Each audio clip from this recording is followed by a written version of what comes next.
thank you Himmlischer Vater, wir danken dir for the great privilege of having relationships, für das große Privileg, Beziehungen zu haben, for the great light that you have shed upon your people, für das große Licht, das du mit deinem Volk geteilt hast, showing us what human nature is really like. dass du uns gezeigt hast, wie die menschliche Natur wirklich ist.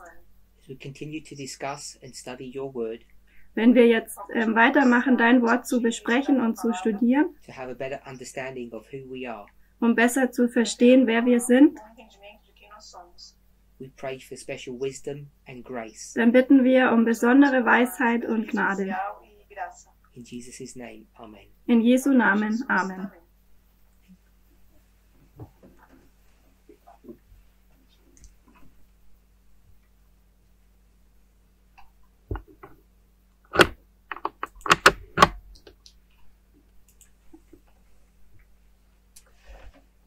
I keep on getting lots of more questions.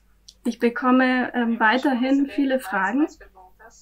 To be honest, it's more than I can actually get through each week. Und ehrlich gesagt sind es mehr Fragen, als ich Zeit habe, jede Woche durchzugehen. So if you've asked a question and I haven't responded to it, I want to apologize. Wenn du eine Frage gestellt hast und ich noch nicht darauf geantwortet habe, möchte ich mich entschuldigen.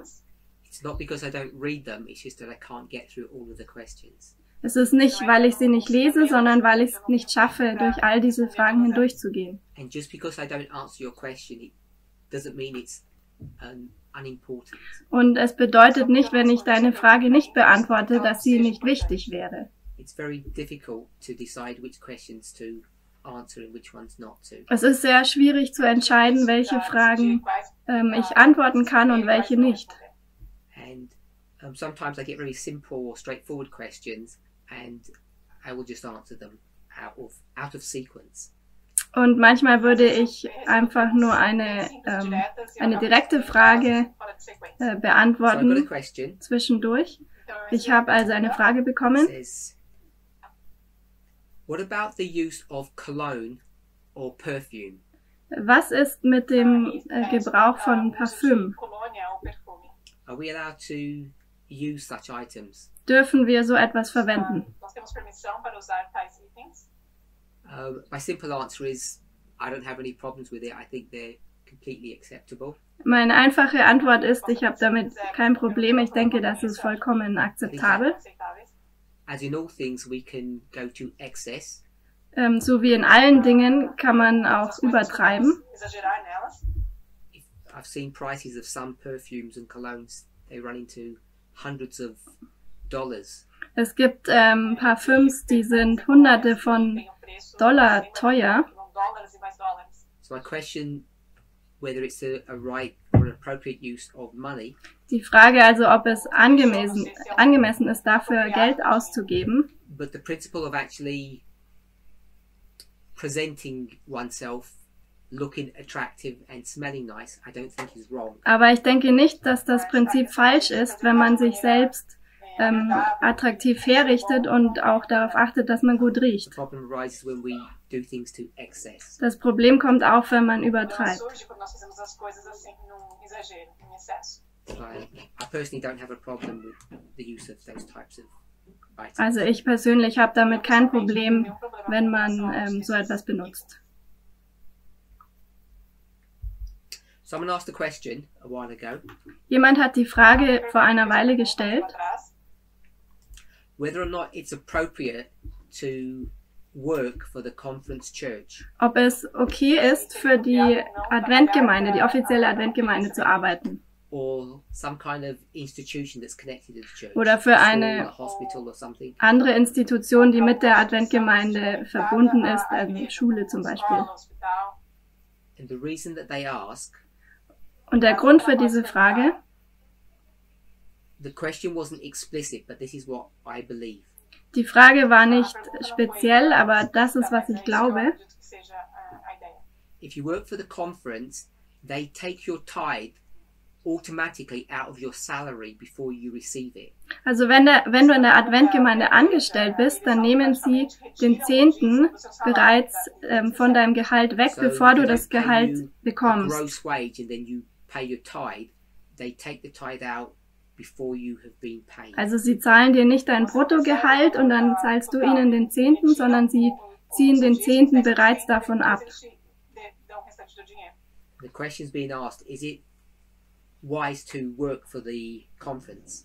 Und die Frage wurde gestellt, ist es klug, für die Adventgemeinde zu arbeiten? So I think there are two parts to this question, whether you should work for the conference and where you should give your support. Also ich denke, die Frage besteht aus zwei Teilen, ob man für die Adventgemeinde arbeiten soll und ob man die Adventgemeinde unterstützen soll mit dem Zehnten. I don't think this time period is different to generations in the past. Ich denke nicht, dass diese Zeitperiode anders ist im Vergleich zu Generationen in der Getting a Vergangenheit. job is not easy. Einen Job zu bekommen ist nicht einfach. And if you're able to get a job with any business or company, I would avoid telling people not to get that job. Und wenn du eine Arbeit bekommst, in egal welcher Firma, dann würde ich es vermeiden, Leuten zu sagen, dass sie diese Arbeit nicht annehmen sollen. On the other hand, Auf der anderen Seite, if you have a choice, I would think working for the conference structure is not the best idea. wenn du die Wahl hast, dann würde ich sagen, dass für die Adventgemeinde zu arbeiten nicht die beste Idee ist. And my concerns would be different to the issue of the money point that this person brings up. Und meine Bedenken wären jetzt nicht die des Geldes, so wie es der Fragesteller jetzt genannt hat mit dem Zehnten. So I think it's okay to work for the church if that's the only job you can find, but it's not the best. It's not ideal. Ich denke, es ist okay, für die Adventgemeinde zu arbeiten, wenn das der einzige Job ist, den man finden kann, aber ich denke, es ist nicht ideal. And I believe they do, I'm going to say it this way, force you to pay tithes to them because they automatically take it out of your salary. Und ich glaube tatsächlich, sie zwingen einen Zehnten in die Gemeinde zu zahlen, weil sie eben den schon vorher vom Lohn abziehen. And I don't believe that's a proper giving of tithe when they do that. Und ich denke, das ist nicht das angemessene Zehnten geben, wenn sie das so machen. By the way, the reason the church does that, they take your tithe out automatically. Und nebenbei, der Grund, warum die Adventgemeinde den Zehnten dann schon automatisch abzieht, Is not because they're doing you a favor or trying to help you. ist nicht, weil sie dir einen Gefallen tun oder dir helfen wollen.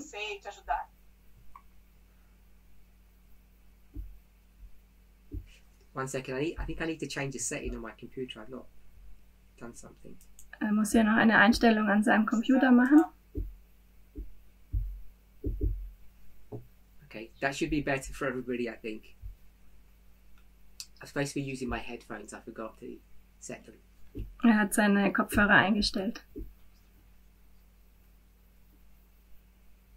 The reason why they take your tithe out directly Der Grund, warum sie deinen Zehnten direkt abziehen, is because it's a tax evasion policy. ist wegen einer, It's to avoid paying extra tax. es geht um die Steuer, nämlich zu vermeiden, zusätzliche It's a Steuern zu financial zahlen. reason. It's not a moral reason. Es ist also ein finanzieller Grund und kein moralischer Grund. So I hear that in some localities, either they can't do that anymore or they're giving people the choice. Ich bekomme gerade mit, dass an manchen Orten sie das nicht mehr machen können oder dass sie den So in some Geschwistern die Wahl localities, they've lassen. either stopped doing that or they give you a choice nowadays. Also an manchen Orten haben sie damit aufgehört oder sie lassen einem die Wahl.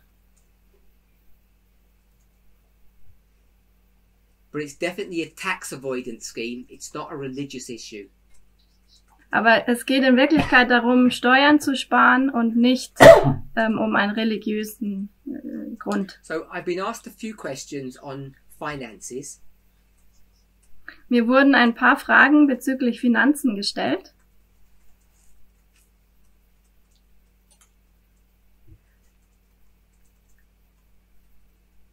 I'll read one question, but all the questions are very similar. Ich lese eine Frage, aber all die Fragen sind sehr ähnlich. What is an appropriate way to manage funds between a couple? Was wäre eine angemessene Art und Weise, die Finanzen zu verwalten bei einem Ehepaar? And this tends to happen because of pay disparity. One person earns more than the other. Und da geht es darum, wenn eine Person mehr verdient als die andere. In fact, in many marriages, only one person earns and the other one doesn't earn a wage. Also der ungleiche Lohn. Und in Wirklichkeit in vielen Ehen verdient sogar nur eine Person und die andere nicht. Bevor ich diese Frage beantworte, I want to just try to quickly go to another one. Da möchte ich kurz zu einer anderen Frage gehen, die aber damit zusammenhängt.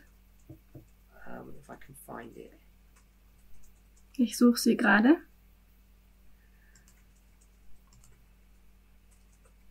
Ah, yes, I found it. I don't know if everybody knows what a prenuptial is. A prenuptial is two words. Pre and nuptial, that means pre-marriage. Prenuptial. Also vor der Ehe. And essentially what it is a contract that you sign before you get married. Es geht darum, dass ein Vertrag unterschrieben wird, bevor man heiratet. And when people talk about prenuptial contracts, und wenn Leute über diesen vorehelichen Vertrag sprechen, it's almost always connected to finances. Dann ist dieser Vertrag fast immer mit Finanzen verbunden. I'm sure you're all aware. Ich bin mir sicher, ihr wisst alle. Perhaps people who are single may not be aware, but they should be warned. Leute, die Single sind, die wissen es vielleicht nicht, aber sie sollten gewarnt sein. When you marry, wenn du heiratest, put simply, einfach gesagt, in the eyes of the law, your collective assets are jointly owned. In Betrachtung des Gesetzes, da gehört beides, was ihr whether that's money or whether that's material items. Da gehört alles, was ihr besitzt, euch beiden sozusagen. So that's the simple position. Ob das, legally speaking. Also gesetzlich gesehen gehört alles beiden. When you start moving away from this 50-50, it becomes specific to each situation. Wenn man es aber genauer betrachtet als jetzt nur dieses Aufteilen 50-50, dann ist es in jeder Situation ein bisschen unterschiedlich. And in such situations, you need to find yourself a good lawyer. Und in solchen Situationen muss man selbst ein guter Anwalt sein. A good lawyer will begin to advocate on your behalf and move away from the 50-50 position. Und ein guter Anwalt würde für sich selber eintreten und würde von dieser 50-50 Aufteilung wegkommen. So, before you marry, if you, one of the partners, has some assets. Also wenn du jetzt Eigentum hast, einer von den beiden Partnern bist, der heiratest, they may want to protect them. Dann möchtest du natürlich dein Eigentum Protection means keeping them in their own possessions, separate. Beschützen und in deinem eigenen Besitz behalten und so put simply, von deinem Partner abtrennen. Einfach gesagt, before you marry, you own $200,000. Bevor du heiratest, besitzt du $200.000. When you marry, wenn du heiratest, I can say it this way, you lose half of your money. Dann würdest du ja die Hälfte deines Geldes verlieren. Half of it goes to your spouse. Also die Hälfte davon geht zu deinem Partner. As long as you're married, there's not a problem. Aber wenn ihr if you divorce, solange man verheiratet ist, ist da kein Problem. Aber wenn man sich scheiden lässt, dann könnte der Partner eben die Hälfte des Geldes bekommen. Und deswegen braucht man einen guten Anwalt. So to prevent that, Um das zu verhindern, zu you vermeiden, go into a prenuptial contract or agreement, geht man einen Ehevertrag ein. which essentially says this. Und der sagt im Grunde genommen Everything Folgendes. that I had before we married is still mine. Alles, was ich hatte, bevor wir geheiratet haben, ist immer noch meins. Everything we do together after marriage, we both share. Alles, was wir bekommen nach der Hochzeit, das teilen wir. So I'm hoping everybody understands how these prenups work. Ich hoffe, jeder versteht, wie diese Eheverträge funktionieren. I said money. Ich habe vom Geld gesprochen. It's not just 200,000 in the bank. Es geht aber nicht nur um die 200.000 auf der Bank. That might sound like a lot of money to you, but it's actually not that much. Das mag als viel Geld sich anhören, aber in Wirklichkeit ist das nicht so viel. I'll give you two assets that are more valuable than just a cash amount. Und es gibt noch zwei weitere Dinge, die wertvoller sind als nur Bargeld. The first one is your pension, Das eine ist deine Pension, deine Rente. and the second one is if you have a house. Und das zweite ist, wenn du ein Haus besitzt. Both tend to be much more valuable than cash assets. Beides ist normalerweise viel wertvoller als Bargeld. So if you have such assets Also wenn du solche Besitztümer hast and you want to protect them, und du möchtest sie beschützen, then you would go into a prenuptial agreement so that you don't lose those assets if something wrong or if something goes wrong in your marriage. dann würdest du einen Ehevertrag eingehen, damit, wenn du dich wieder scheiden lassen würdest, dann eben diese Vermögenswerte Now, as you behalten can kannst. imagine, Und wie du dir vorstellen kannst, not many 20-year-olds own a $500,000 house. nicht viele 20-Jährige besitzen ein Haus im Wert von 500.000 Or have $1 million pension. oder haben 1 Million Rente.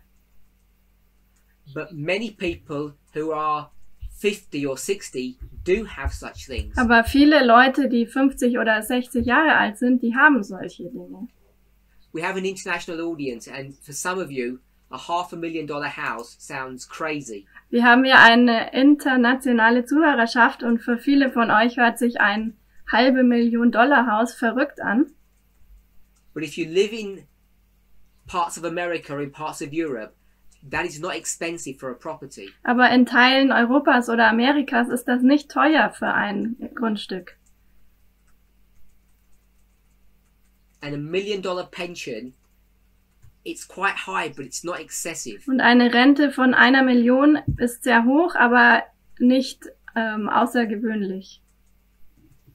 Of course, only older people will have that kind of wealth, generally speaking. Aber natürlich, verallgemeinert gesagt, haben nur ältere Leute diesen Wohlstand. So prenuptials tend to be geared, or the people who are interested in them tend to be older people, Also meistens machen eher ältere Leute diese Eheverträge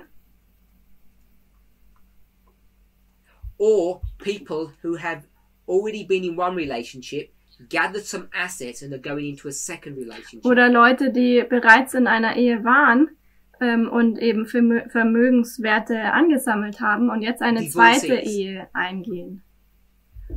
So they tend to be the people that would want to protect their assets. Also solche Leute würden ihre Vermögenswerte eben schützen wollen. Now you might think, Du magst vielleicht denken, why would someone want to do that? warum würde jemand sowas machen wollen? The question that comes up when this issue is asked Die Frage, die aufkommt bezüglich diesem Thema, doesn't it indicate a lack of trust or a lack of love to have a prenuptial? würde das nicht ein mangelndes Vertrauen bedeuten, wenn man einen Ehevertrag machen will? So people are already asking this question. Someone said, why does God's child think about the possibility of divorce prior to marriage? Also jemand schreibt hier, warum würde ein Kind Gottes schon über die Möglichkeit der Scheidung nachdenken, bevor er heiratet? So as I say, we have an international audience and each country has their own legal system. Also wir haben ja internationale Zuhörer und jedes Land hat sein eigenes Rechtssystem. We'll flip this around. You have, or your partner has a debt. Wenn wir das jetzt mal anders betrachten, wenn dein Partner oder du Schulden hast, When you marry, does that debt get halved or shared between you? wenn du heiratest, werden dann diese Schulden untereinander aufgeteilt. It could potentially be that way. Es könnte möglicherweise so sein. So I think you'd have to get legal advice on that. Also ich denke, dann müsste man tatsächlich Rechtsberatung in Anspruch nehmen. So someone's brought up one point which I think is one of the real important reasons for having a prenuptial. Jemand hat hier einen Punkt aufgebracht, den ich als einen der wichtigsten Gründe finde für einen Ehevertrag. Whether or not you have children from a previous relationship. Und zwar, wenn man Kinder aus einer vorigen Ehe hat. Because if you do and you haven't signed a prenuptial, Wenn man Kinder hat aus einer früheren Ehe und keinen Ehevertrag gemacht hat, if in your thinking you were going to leave some of your assets as an inheritance to your children, und wenn du daran denkst, etwas von deinem Vermögen als Erbe deiner Kinder zu überlassen, you have a house, du hast zum Beispiel ein Haus, and in your mind you want to pass that on to your children to help them. und du würdest dieses Haus deinen Kindern dann vererben, um ihnen zu helfen. If you marry without a prenuptial, Wenn they may lose half of that house du to ohne your current spouse. Wenn du ohne Ehevertrag also wieder heiratest, dann würden die Kinder die Hälfte des Hauses an den neuen Ehepartner verlieren. This, I don't think there's a principle here that everybody has to follow, but I think it's everyone would make their own decision. Ich denke, es gibt hier kein Prinzip, das man befolgen muss, und ich denke, jeder muss seine eigene Entscheidung treffen. So can only give you my thoughts on this. Ich kann euch nur meine Gedanken darüber geben. This is one of those questions where I don't think there is a right or a wrong answer. Das ist eine der Fragen, wo ich denke, es gibt keine richtige oder falsche Antwort. But for me, I think in certain situations, prenuptials are a good idea. Aber ich persönlich denke, in gewissen Situationen können Eheverträge eine gute Idee sein. Over the past 10 years or so, Ihr wisst, die letzten 10 Jahre ungefähr, a phenomenon that's happening, I'm going to say across the world, but particularly in Western countries, da ist ein first world countries, Phänomen in der ganzen Welt, aber besonders in westlichen Erste-Welt-Ländern geschehen, is the legalization of homosexual marriage. und zwar die Legalisierung der homosexuellen Ehe. Now, I was going to say the legalization of homosexual relationships, but that's slightly different. Ich hätte beinahe gesagt, die Legalisation der homosexuellen Beziehungen, aber das ist leicht etwas anderes. For many years, people have been able to live together, homosexual people. Viele Jahre lang konnten homosexuelle Menschen zusammenleben. So the act of homosexuality itself has been decriminalized a long time ago. Und in most countries. schon sehr lange wurde die Tatsache der Homosexualität an sich schon nicht mehr als verboten. So people could live together freely without any problems. Also Leute durften legal zusammenleben, wenn sie homosexuell waren. So why has there been this push to legalize marriage for homosexual people? Warum gab es dann diesen Druck oder diese Nachfrage, die Ehe für homosexuelle Menschen zu legalisieren? I'm sure for some people, they just wanted to have equal status. Ich bin mir sicher, dass bei manchen Personen ging es darum, dass sie halt einen gleichen Status But the real haben. reason why there was this push for the legalization of these relationships Aber der wirkliche Grund, warum man die Legalisierung dieser Beziehungen wollte, is because of tax issues aus Steuergründen and inheritance issues. und Erbgründen. Without marriage, many of your rights as an individual are not protected. Ohne der Ehe sind viele Rechte von dir als Individuum nicht geschützt. In progressive countries, In fortschrittlichen Ländern, they have recognized this anomaly, da haben sie diese Anomalie erkannt. and if you are in a long-term relationship and you had gathered assets together, Und wenn du dich in einer langen Beziehung befindest und du hast schon Vermögen gemeinsam gemacht, in more progressive countries, they will consider that relationship as though you were married. in fortschrittlicheren Ländern würden sie diese Beziehung so betrachten, als wären sie verheiratet. But it's hit and miss. It's risky. Aber es ist riskant. The far safer option is to Die marry. viel sicherere Option ist es zu heiraten. If you want to flip this round, Wenn du das umdrehen möchtest,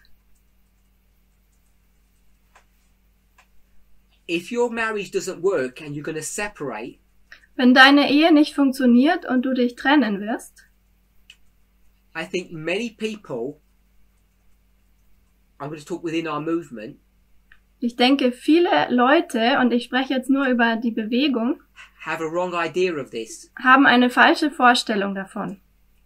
They think there is some difference between separation and divorce. Sie denken, es gibt einen Unterschied zwischen Trennung und Scheidung. And in 99% of cases, if a couple have separated, I would recommend that they divorce. Und in 99% der Fällen, wenn sich ein Ehepaar trennt, dann würde ich empfehlen, dass sie sich scheiden lassen. Again, is to protect yourself. Denn es geht darum, dich zu schützen. You are married. Wenn du verheiratet bist You separate, und dich trennst, but don't divorce. aber nicht scheiden lässt, One of you dann ist einer von euch, did something naughty. tut etwas You Schlimmes. buy a lottery ticket Okay, einer von euch macht etwas Freches und and you win the lottery. kauft sich einen And you Lottoschein, get 50 million euros. gewinnt und verdient 50 Millionen Euro. Are you still married or not married? Bist du dann immer noch verheiratet oder nicht? You're still married. Du bist natürlich noch verheiratet. And your ex-partner, who you're separated from, Und dein Ex-Partner, von dem du dich ja getrennt hast, you've seen those emojis, sieht diese Emojis, you have these dollar signs, die Dollarzeichen, they can come after your money. und er kann kommen und dein Geld Let's verlangen. say each country has its own unique laws. In jedem Land sind natürlich eigene Regeln oder Gesetze, But the safe option is to divorce. aber die sichere Option ist eben die Scheidung. You separate, but you don't divorce. Du trennst dich, aber du scheidest dich nicht. You've been married for 40 years. Du bist 40 Jahre lang verheiratet gewesen. Your husband got a good pension. Dein Partner hat oder dein Ehemann hat eine gute Rente. If you just separate and don't divorce, Wenn du dich nur trennst und nicht scheiden lässt, there's no compulsion for him to give you any of his pension money. da gibt es keinen Grund für ihn, dir irgendetwas von seiner Pension abzugeben. But if you divorce, Aber wenn du getrennt bist, then you can essentially go to court and take half of his pension. Wenn du- Or that's simplistically, you take half of his pension. wenn du geschieden bist, dann kannst du vor Gericht gehen und könntest die Hälfte der Rente einfordern. So the issue of prenuptials Also der Grund für Eheverträge connected to divorce and separation in Verbindung mit Scheidung und Trennung is a really important issue. ist wirklich sehr wichtig. We're just going to have a 15-second break. Kurz 15 Sekunden Pause. We're just swapping translators. Wir tauschen hier die Übersetzer.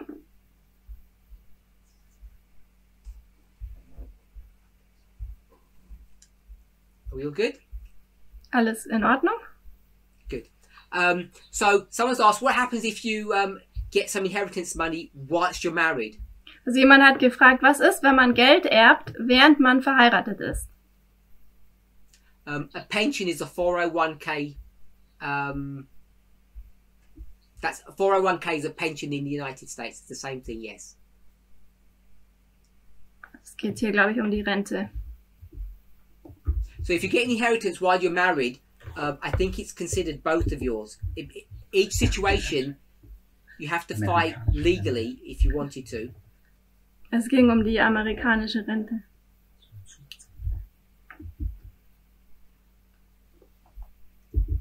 We're just looking at these things very simplistically. Also wir schauen uns hier die Dinge nur sehr vereinfacht gesagt an.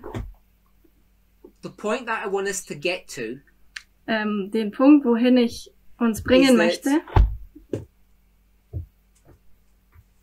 The question asked, is it a sign or an indication that you don't trust this partner that you're going to marry by signing these contracts? Also die Frage, die gestellt wurde, ist es ein Zeichen des Misstrauens, wenn man jetzt einen Ehevertrag, bevor man heiratet, abschließt? We're all Christians. Wir sind ja alle Christen. We wouldn't do such things. Wir würden sowas ja nicht machen.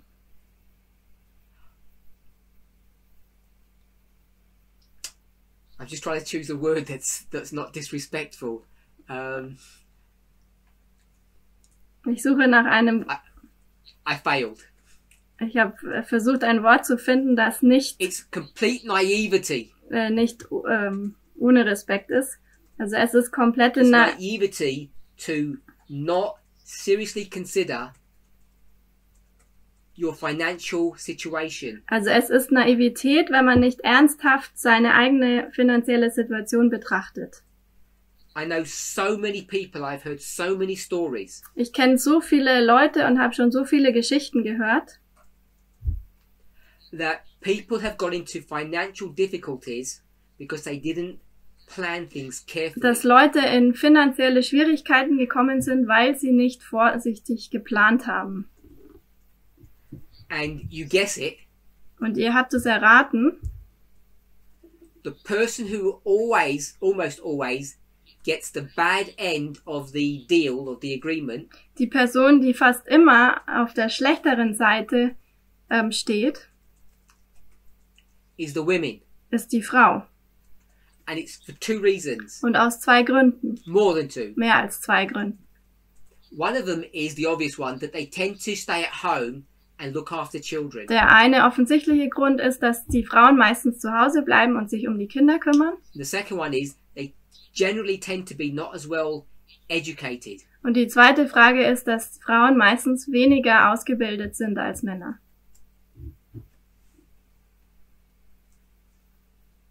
So I really think people should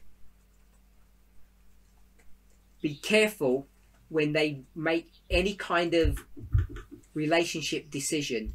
Ich glaube wirklich, dass die Leute vorsichtig sein sollen, wenn sie eine Entscheidung treffen über eine Beziehung. My thoughts are this. Meine Gedanken sind folgende. I don't think it's a lack of faith or a lack of love or a lack of commitment. Ich glaube nicht, dass es ein Fehlen von Glaube, Liebe oder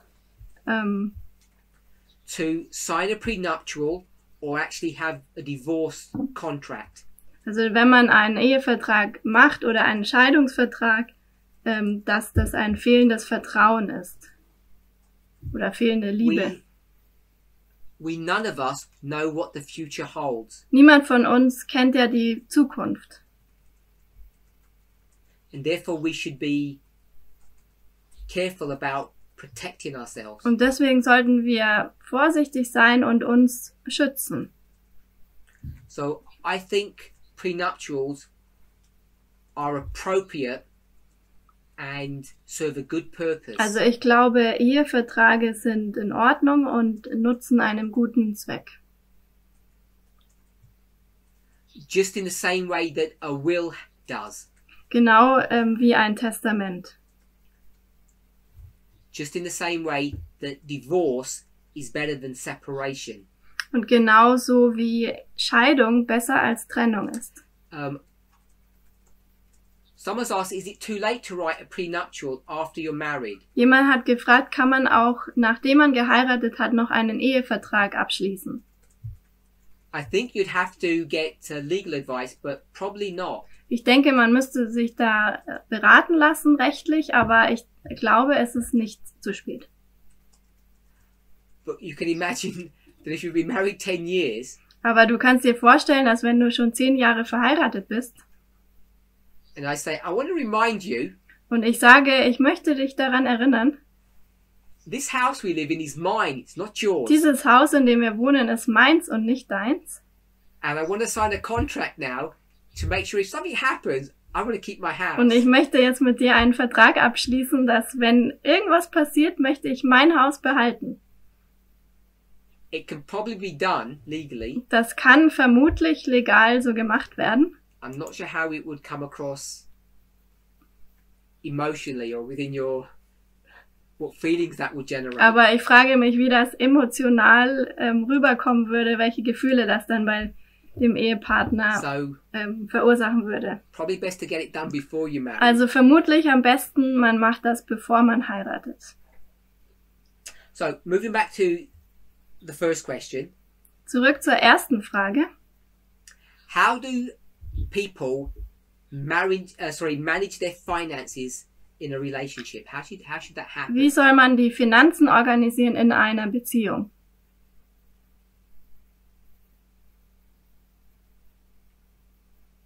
Oh, before we get that, someone's asked a question. You already had a house before you marry. What could you do? Jemand hat noch die Frage gestellt, du hast schon ein Haus, bevor du heiratest. Was kannst du dann machen? Would it be a good idea to keep that previous house separate and buy a new one together? Wäre es eine gute Idee, dieses Haus, das man schon hatte, getrennt behalten und noch ein neues zusammen zu I think that is a kaufen? reasonable way to move forward. I don't think it's inappropriate. Ich denke, das wäre ein vernünftiger Weg und ich glaube nicht, dass das unangemessen wäre. I appreciate many of these issues are centered around rich, middle-aged people. Ich denke, die meisten dieser Probleme handeln sich oder treten auf bei eher Reichen und eher If you're under 30 and this is your first marriage, it's unlikely that you'll have these kind of problems. und Personen im mittleren Alter. Wenn man unter 30 ist, dann hat man diese Probleme vermutlich nicht. So even though these things may not apply to all of us, I think the principles involved are important. Also auch wenn diese Dinge nicht jeden von uns betreffen, die Prinzipien dahinter sind wichtig.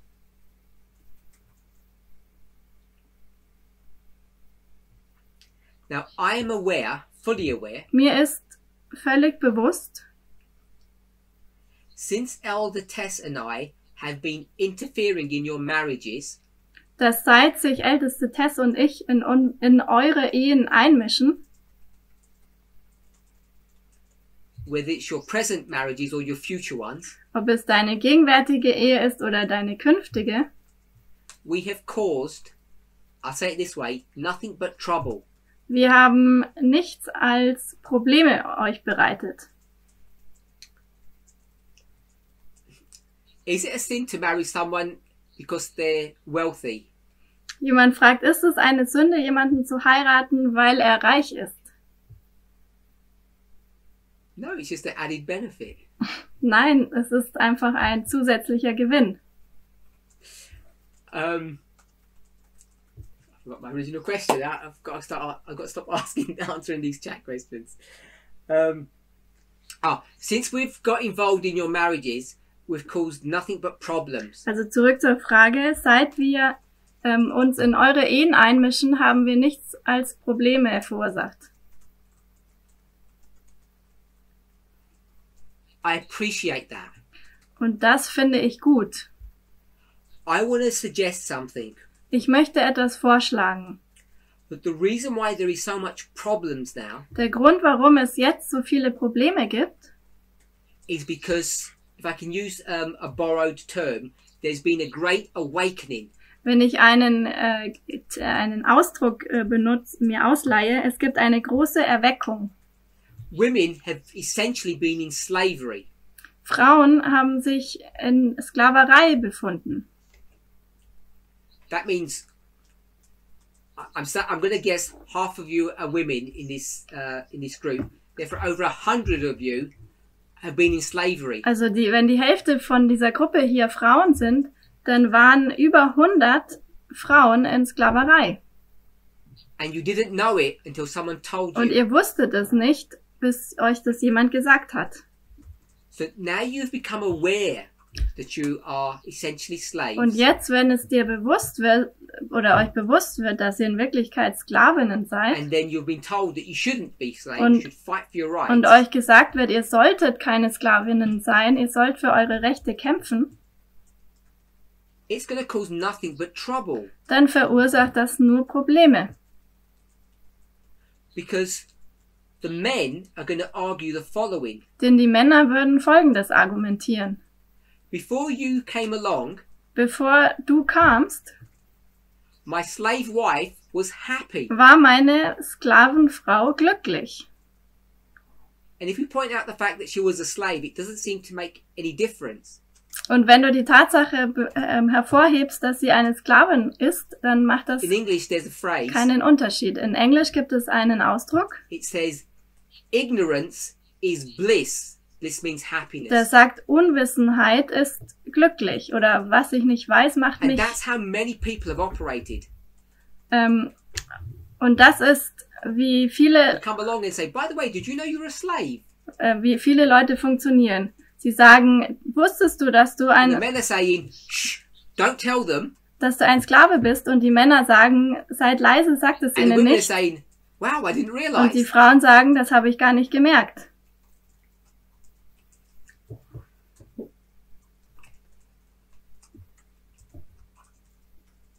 So,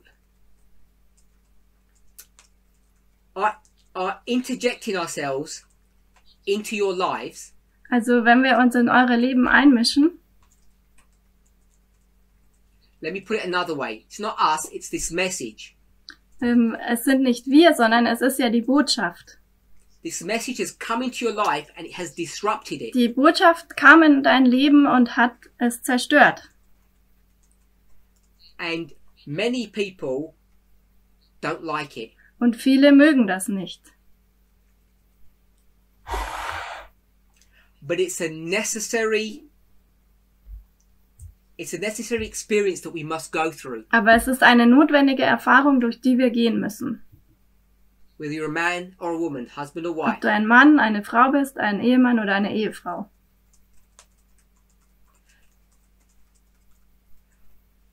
Connected to this issue. Verbunden mit diesem Thema. When it comes to the situation of money. Wenn es zum Geld kommt. Now, I know people will object to this. Ich weiß, dass Leute jetzt dagegen sind. And perhaps even find offense. Und das vielleicht, but I want to say that you can't trust, I'm just going to say it this way, you can't trust anyone. Das vielleicht auch angreifen würden. Ich möchte nur sagen, du kannst niemandem vertrauen. You have to consider your own situation, your own needs. Du musst deine eigene Situation betrachten und deine eigenen Bedürfnisse. Ellen White, in a different context, will say the following. Ellen White würde in einem anderen Kontext das Folgende sagen. It's not an Ellen White quote or anything. Es ist jetzt kein Ellen White Zitat. You need to save money for a rainy day or a difficult situation. Du musst Geld aufsparen für eine schwierige Situation. That's not a spirit of prophecy concept. Everyone knows that. Das ist kein Konzept aus dem Geist der Weissagung, sondern das weiß jeder. But she says that's a good idea. Aber sie sagt, das ist eine gute Idee.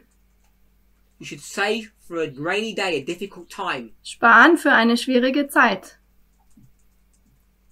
And I want us to understand what I'm talking about currently is that same principle.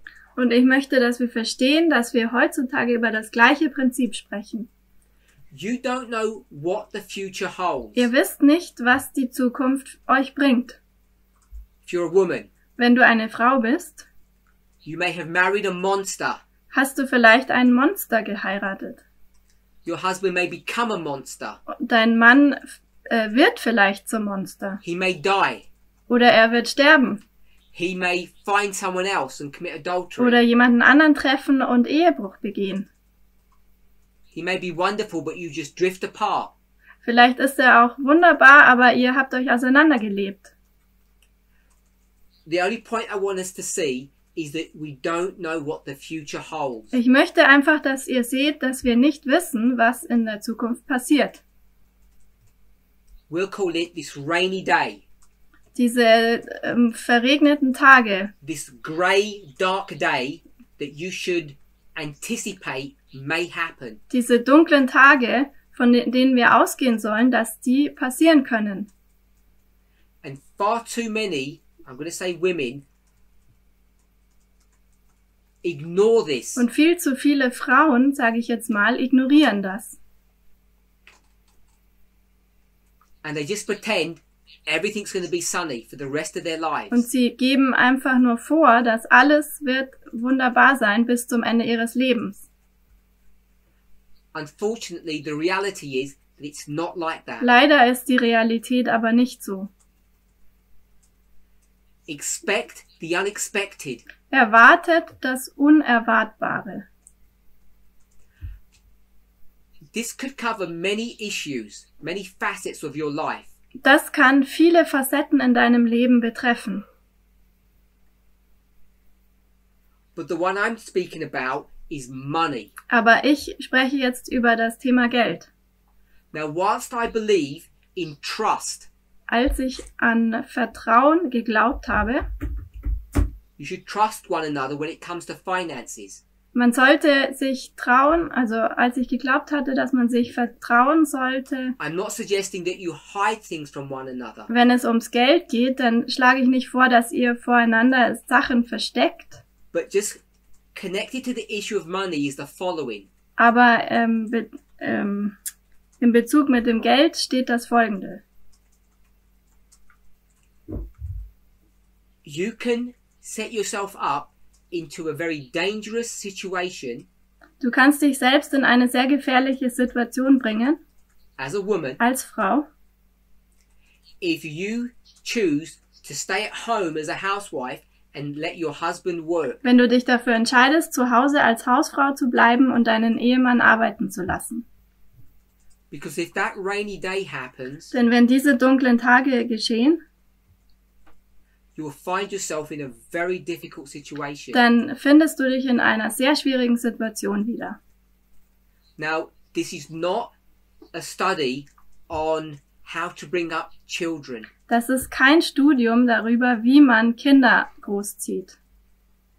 When you have children, they present their own difficulty. Wenn man Kinder hat, dann kommen natürlich eigene Schwierigkeiten dazu. So, even though the issue is related, we need to put that point to one side. Auch wenn dieses Thema damit zusammenhängt, wir stellen es jetzt mal beiseite. The question of who will bring up the children. Die Frage, wer soll die Kinder großziehen? So, ignore that for the moment. Ignoriert das mal für einen Moment. I would suggest it's vital that every woman is first educated Ich würde sagen, es ist entscheidend, dass jede Frau eine Ausbildung hat maintains her education as she goes through life. und dass sie auch ihre Bildung aufrechterhält, wenn sie durch das Leben geht. I know women Ich kenne Frauen in this movement in dieser Bewegung, who are in their 50s or 60s. die 50 oder 60 Jahre alt sind. They've spent the last 20, 30, 40 years Sie waren die letzten 20, 30, 40 Jahre being a housewife. eine Hausfrau they come to a stage in their life where they and their husband separate. Sie kommen zu einem Moment in ihrem Leben, wo sie sich von ihrem Mann trennen. And she ends up with nothing. Und sie hat nichts am Ende. That was the first bit that we discussed. Das war der erste Teil, den wir besprochen hatten. Worse than that, Schlimmer als das, she has no ability to actually take care of herself. sie hat keine Möglichkeit, sich um sich selbst zu kümmern. She's unemployable Sie findet keine Anstellung, unless she gets a really low-paying job. außer sie nimmt irgendeinen sehr schlecht bezahlten Job an. But today, even they are difficult to get. Aber sogar die sind schwierig zu bekommen heutzutage. I would always counsel a woman Ich würde immer einer Frau raten, before marriage, preferably, vorzugsweise vor der Ehe, to get her education in order, dass sie eine Ausbildung abschließt, have a proper job, einen angemessenen Job hat, a career, eine Karriere. and then as she goes through life, to maintain her education, her ability to be employable. Und dass sie auch ihren Beruf aufrechterhält oder ihre Fähigkeit, eben wieder eine Anstellung zu finden. This may sound ugly, Das mag vielleicht hässlich klingen, but if you throw away that ability aber wenn du diese Fähigkeit, wieder eine Arbeit zu bekommen, in the wegwirfst, name of love, aus der Liebe heraus, trust my husband, he would never do anything to me. ich vertraue meinem Ehemann, er würde mir nie so etwas antun, Don't do this literally, nimmt das jetzt nicht wortwörtlich, but ring me and I'll give you the names of all the sisters that you could speak to. aber ruft mich an und ich sage euch alle Namen aller Schwestern, zu denen ihr sprechen könnt. Also Who would show evidence that that is a silly thing to do. Also die könnten alle beweisen, dass das dumm ist, dass man das so macht. Don't ring me, I'm not going to give any names. Also ruft mich nicht an, ich gebe natürlich keine Namen weiter. But it is a serious thing and it's happening in our movement now. Aber das ist ein ernstes Thema und das geschieht jetzt in unserer There are Bewegung. women in broken Es relationships gibt Frauen who have forsaken their education and their work in zerbrochenen Beziehungen, die ihre Ausbildung und ihre Arbeit vernachlässigt haben, to take care of the family, um sich um die Familie zu kümmern. and after decades of sacrifice, Und nach Jahrzehnten des Opfers they find themselves now with no family, no relationship, and no job opportunity. finden sie sich nun wieder ohne Familie und ohne Beziehung und ohne Arbeitsmöglichkeit. One of the things that really irritates me Eines, was mich wirklich irritiert, is when women say they don't know how to drive a car. wenn Frauen sagen, sie können kein Auto fahren. It just buys into this whole sexist argument. Und das ist einfach ein komplett sexistisches Argument. Every woman should know how to drive a vehicle. Jede Frau It's essential. sollte Auto fahren können, das ist essentiell.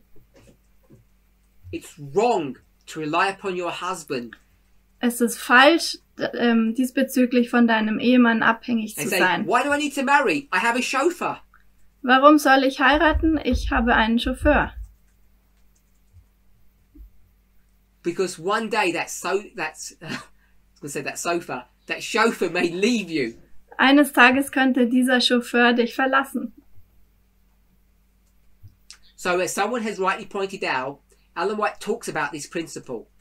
Wie jemand hier schon gesagt hat, Ellen White spricht über dieses Prinzip. About women being able to harness a horse, for example, or drive a buggy. Zum Beispiel, dass Frauen in der Lage sein sollten, ein Pferd zu zäumen oder ein eben Auto zu fahren. So as people are pointing out, these are not just crazy ideas that I have. Das sind also nicht komische Ideen, die ich habe, sondern Ellen White hat eben auch so gesprochen.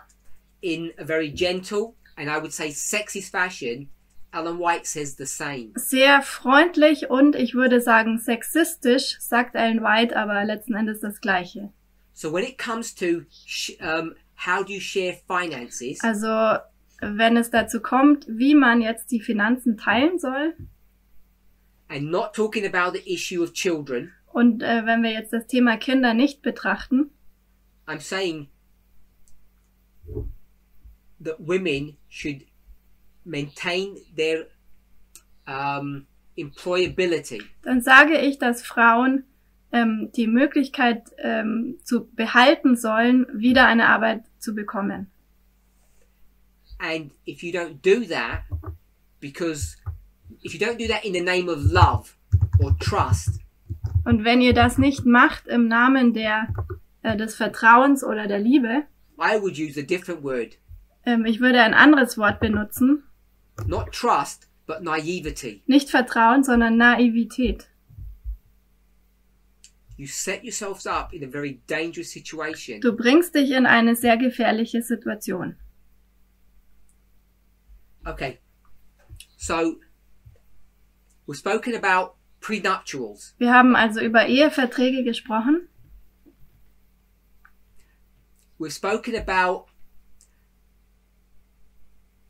legalized separation. Wir haben darüber gesprochen, dass Trennung legalisiert werden soll, Called divorce. nämlich Scheidung, durch die Scheidung. We've spoken about the legalized joining of two people, which is marriage. Denn die legalisierte Zusammenfinden zweier Leute ist ja die Ehe. And then we've spoken about women in employment. Wir haben dann über Frauen gesprochen, die angestellt I think sind. it's important that they ensure that they're employable. Ich denke, es ist wichtig, dass die Frauen sicherstellen, dass sie Arbeit finden können. Not everybody is the same, Nicht jeder ist gleich, but if you're of a mindset, if you're a business type of a person, wenn du eher ein Geschäftsmensch bist, then owning your own business is a really good idea, I think. dann ist es, wenn du dein eigenes Geschäft hast, eine sehr gute Idee, denke ich. Men are just generally scared of women, period. Hier schreibt Männer They're haben, scared of rich women, strong women, beautiful women. also er sagt, Männer haben generell Angst vor Frauen, vor reichen Frauen, vor schönen Frauen, Because men have this idea that they need to suppress and control women. denn die Männer denken, sie müssen Frauen unterdrücken und kontrollieren. So, I think running your own business is a really good idea. Also ich denke, wenn man selbstständig ist, sein eigenes Geschäft hat, das ist eine wirklich gute Idee. But it's not for everybody. Aber das ist nicht für jeden. Some people would prefer to work for somebody than work for themselves. Manche würden lieber für jemand anders arbeiten als für sich selbst. But it does introduce this important point Aber es bringt diesen wichtigen Punkt hinein, that men do tend to be fearful of, we'll just call them strong women. dass Männer dazu neigen, Angst vor starken Frauen zu haben. Okay, so we've spoken about prenuptials, we've spoken about the legalization in relationships of marriage and divorce, Wir haben also über Eheverträge gesprochen und über die Legalisierung von Ehe und Scheidung. and we've spoken about women maintaining their employability. Und über Frauen, dass sie arbeitsfähig bleiben sollen. So, a connected point to all of this Ein Punkt, der mit all dem in Zusammenhang steht, is the management of money when you're married. ist, wie man mit dem Geld umgeht, wenn man verheiratet ist. Do you have your own bank accounts, or should all money go centrally into a joint bank account? Hat man sein eigenes Bankkonto oder sollte das ganze Geld in ein gemeinsames Bankkonto gehen? So, I think questions like this, there's no one set answer. Ich denke, auf Fragen wie diese kann man nicht eine feste Antwort geben. It depends upon how your marriage has been set up. Es hängt davon ab, wie deine Ehe aufgestellt ist. So, if we said we both have our same separate bank accounts, wenn wir sagen würden, wir beide haben unsere eigenen Bankkonten, how will that work if one is if one of the people is an executive in a bank earning 100,000 euros and the other one is a housewife earning nothing? Wie würde das funktionieren, wenn der eine in einer Bank arbeitet, Hunderttausende von Euros verdient und der andere eine Hausfrau ist und nichts verdient?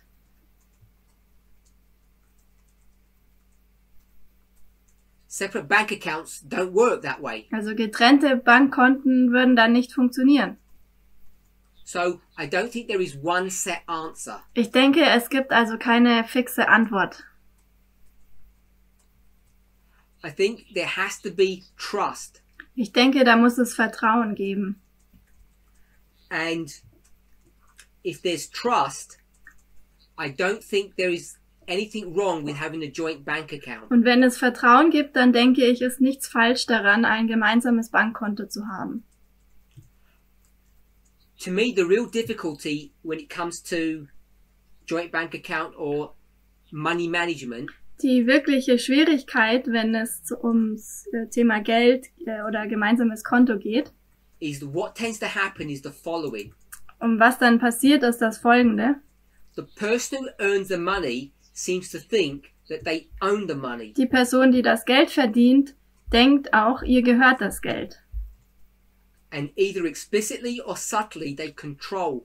Und unterschwellig oder auch nicht kontrollieren sie. I've seen it so often. Also sie kontrollieren. It's und really bad. Ich habe so oft gesehen, dass das so gemacht wird und das ist wirklich schlimm.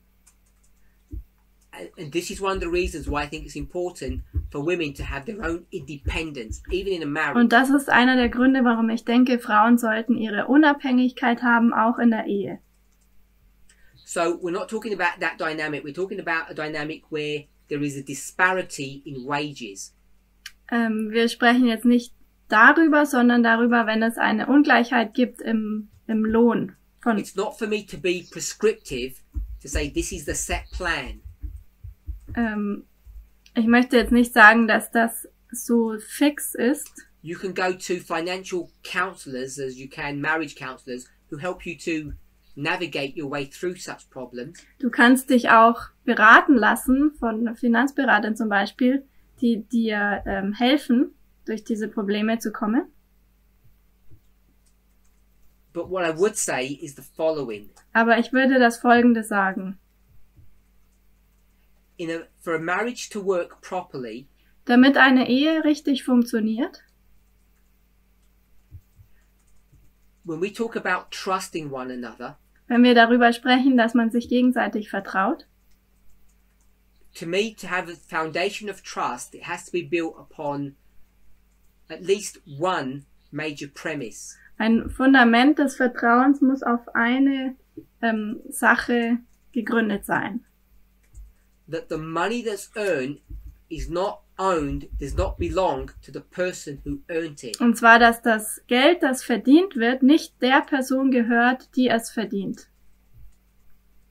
And I think that's where problems begin. Und ich denke, das ist, wo die Probleme anfangen.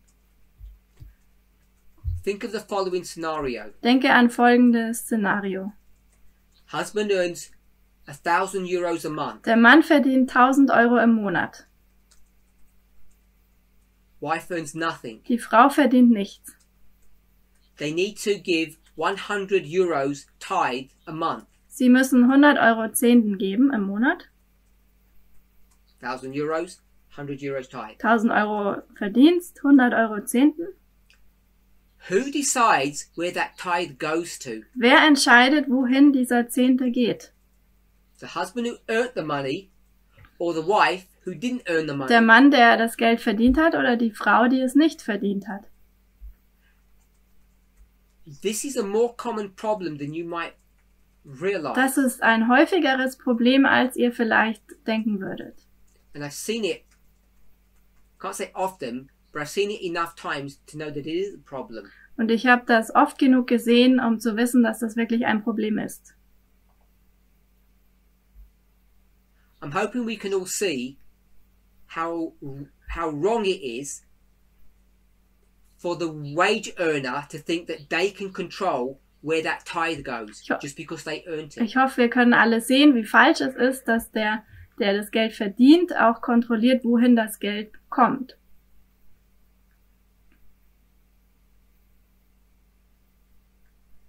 What about if the wife's a believer and the husband isn't? Was ist, wenn die Frau gläubig ist und der Mann nicht? That means that no tithe would be given to anybody. Das würde bedeuten, dass kein Zehnten gegeben würde. So you can see how this impacts a woman's ability to think for herself, to be independent, to making decisions that she wants to make. Ihr könnt also sehen, wie das das Leben einer Frau beeinträchtigt, was für Entscheidungen sie trifft. Ich denke, es gibt Wege, mit diesem Thema umzugehen. There are many solutions. Es gibt viele Lösungen dafür. But one of them is that the wife can have some kind of set allowance. Aber eines ist, dass die Frau ein Darlehen bekommt. That she can use freely. Also, dass sie einen Teil davon bekommt, pay for things. Über den sie frei verfügen kann, um eben Dinge zu bezahlen. Whether it's the household allowance or just personal money for herself. Also ob es jetzt ein Teil von dem Geld, also ob es It's difficult in a public setting to give any right or wrong answer to this situation. Also es ist schwierig, jetzt hier eine richtige oder falsche Antwort zu geben.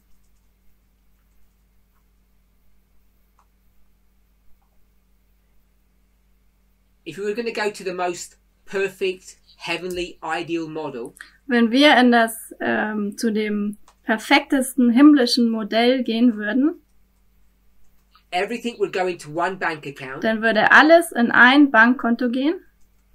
And the husband and wife would consider that to be the family's money. Und Ehemann und Ehefrau würden das als Familienkonto betrachten.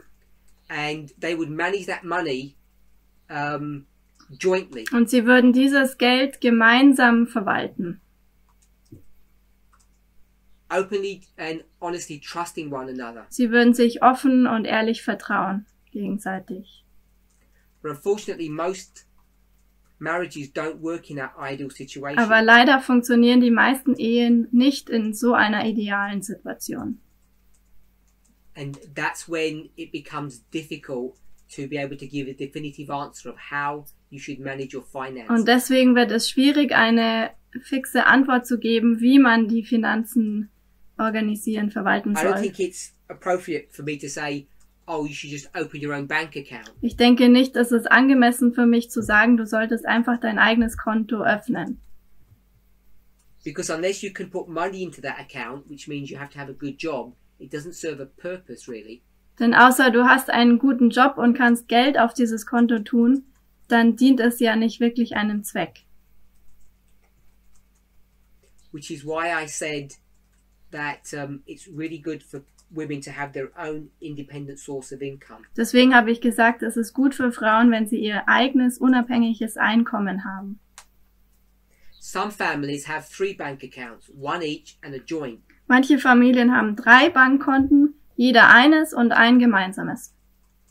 And in such a situation, both couples would put a certain amount into the joint bank account and use that to run the family. Und in solchen Situationen würden beide Partner Geld auf dieses gemeinsame Konto geben und das würde dazu benutzt, eben die Lebenskosten zu finanzieren. Und sie haben dann ihr eigenes Konto für sich selbst noch. If you went for such an option, I'm not suggesting that they should be private. Wenn du so eine Option in Betracht ziehst, sage ich nicht, dass die privat sein sollen. So, I don't think I can give a definitive answer Also ich denke, ich kann keine definitive Antwort geben to how you should manage your finances. darüber, wie man seine Finanzen managen soll. Some people might think giving the wife an allowance controls her. Manche denken vielleicht, wenn man der Frau jetzt eine Vergütung gibt, dass man sie dann damit Other kontrolliert, people might see that as liberating und andere denken das vielleicht als Befreiung. because then they're free to use their money as they wish. Denn dann sind sie frei, dieses Geld zu benutzen, so wie sie möchten.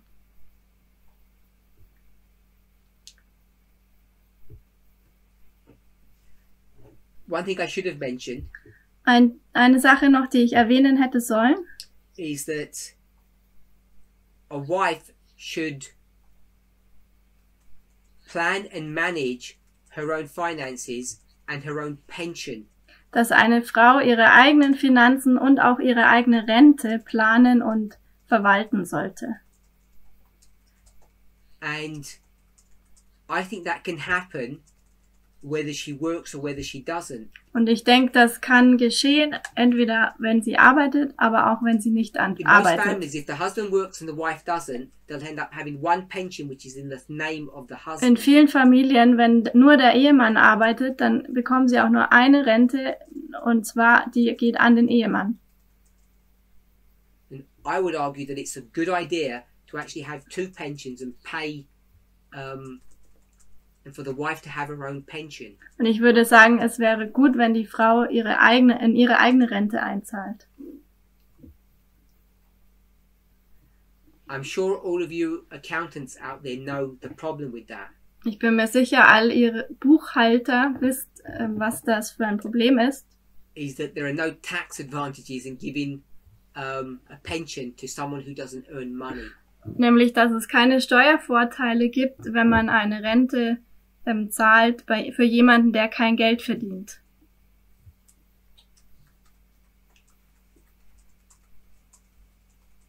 In many situations, we know that all of this talk is meaningless. In vielen Situationen wissen wir, dass all dieses Gerede bedeutungslos ist,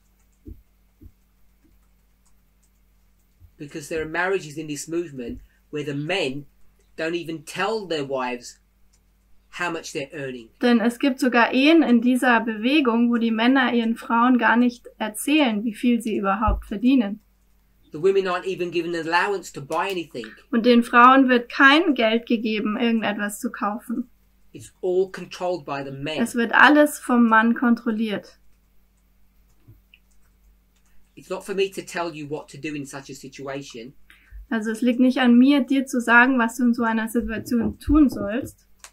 Because I guess my automatic answer would just be to leave them. Denn meine automatische Antwort wäre einfach nur, diesen Mann zu verlassen And stop being abused. und aufzuhören, missbraucht zu werden. But often women aren't able to do that because they're in what I call a poverty trap. Aber oft können Frauen das nicht tun, denn dann wären sie in der Armutsfalle.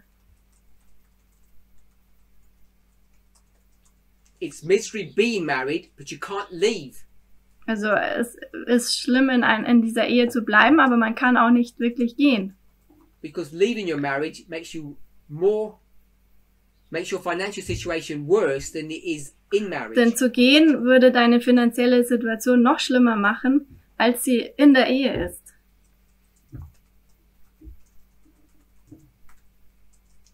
Someone's asked, why do people get themselves into these difficult situations? Jemand fragt, warum haben sich Leute in solche schwierigen Situationen überhaupt gebracht?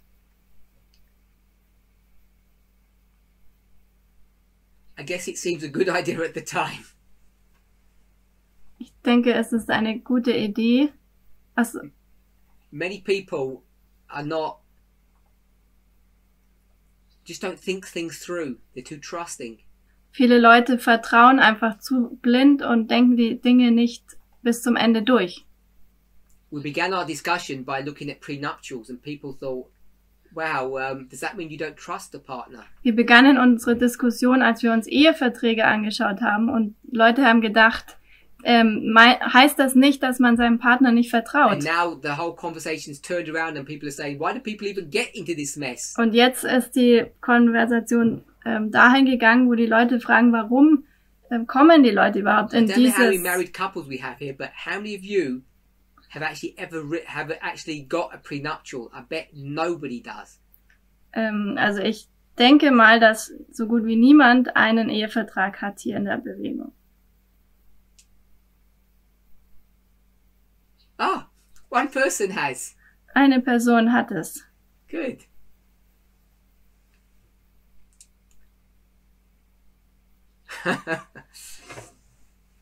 So,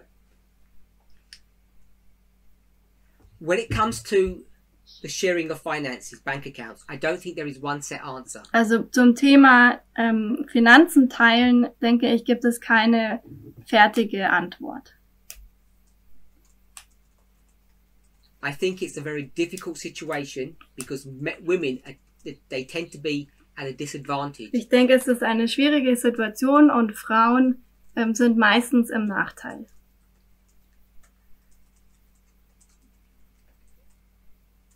What's at the back of all of this?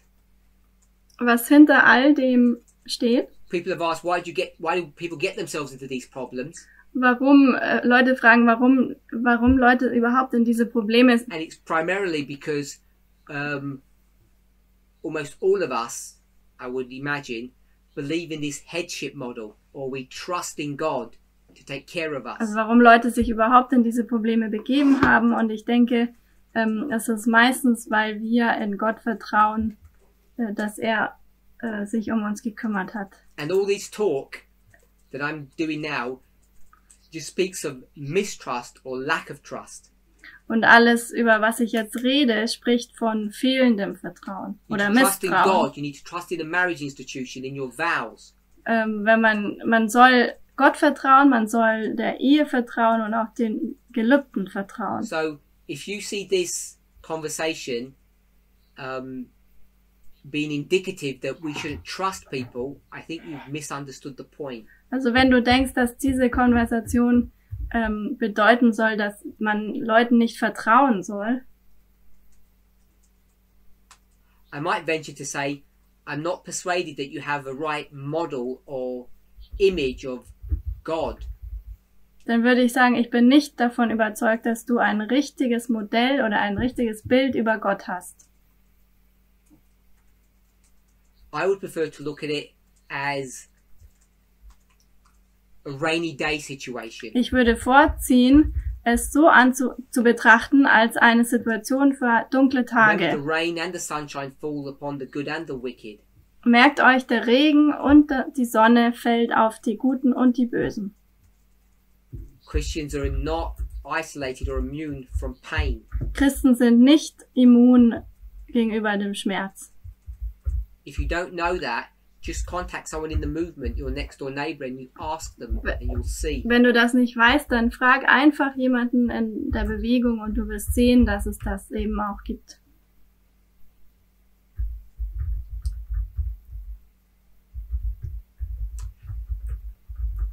I don't think I've got anything really more substantial to say on this issue of how to share your finances. Ich denke, ich habe nicht noch mehr Wichtiges zu sagen über dieses Thema, wie man die Finanzen verwalten soll.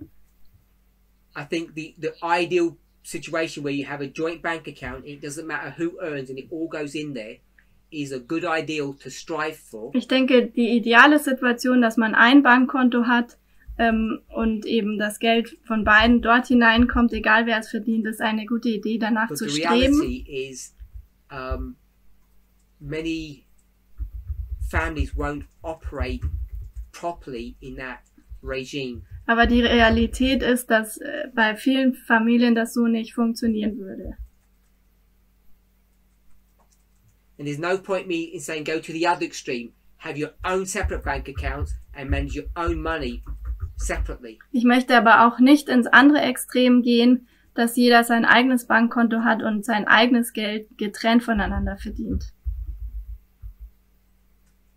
Because most people have a wage disparity, they don't earn the same. Denn bei vielen gibt es diese Ungleichheit im Lohn, sie verdienen nicht So gleich I viel. think in most couples there's going to be somewhere in the middle. Deswegen denke ich, bei den meisten Paaren muss es eine Lösung in der Mitte geben. As I say, the two extremes are a joint bank account with complete open trust, Also zwei Extreme, ein gemeinsames Konto mit komplettem offenen Vertrauen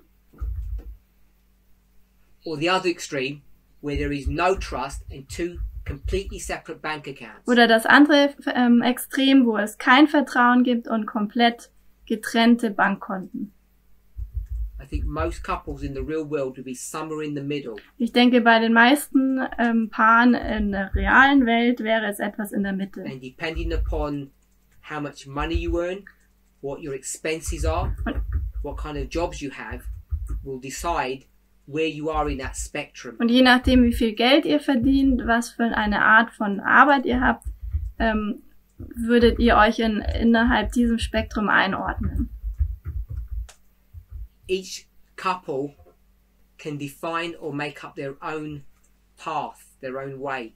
Jedes Paar kann für sich selbst einen Weg finden.